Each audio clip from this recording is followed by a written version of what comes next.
మన బర్త్డే నాడు అందరికంటే ఫస్ట్ మనకు చాలా కావాల్సిన వాళ్ళు చాలా దగ్గర వాళ్ళే ఫస్ట్ హ్యాపీ బర్త్డే విషయం చెప్పాలని కోరుకుంటాం. కానీ మనోళ్ళంతా మర్చిపోయి ఎవరో బయట వాళ్ళు వచ్చి హ్యాపీ బర్త్డే అని చెప్తే ఎంత బాధ అనిపిస్తుందో వాళ్ళ. మనం అంటే మనోళ్ళకి అసలు ఇలువే లేదు అని ఫీల్ అవుతామా లేదా? సరిగ్గా గట్నే అయిందట కమలం పార్టీ ఎమ్మెల్యే రాజాసింగ్ సారు కూడా.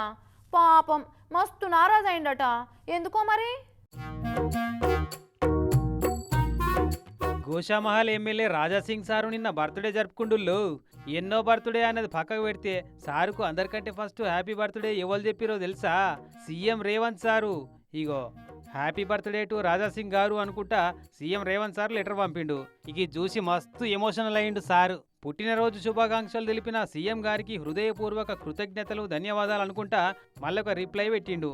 అయితే ఇంకేంది అని అంటారా, నా పుట్టినరోజు నాడు నా పార్టీ లీడర్లు ఎవ్వరు నాకు విషయం చెప్పలే గాని నా పార్టీ అంటే వాడని కాంగ్రెస్ పార్టీ లీడరు యాది పెట్టుకొని పుట్టినరోజు శుభాకాంక్షలు చెప్పిండు నాకు అని నారాజు అయిందట.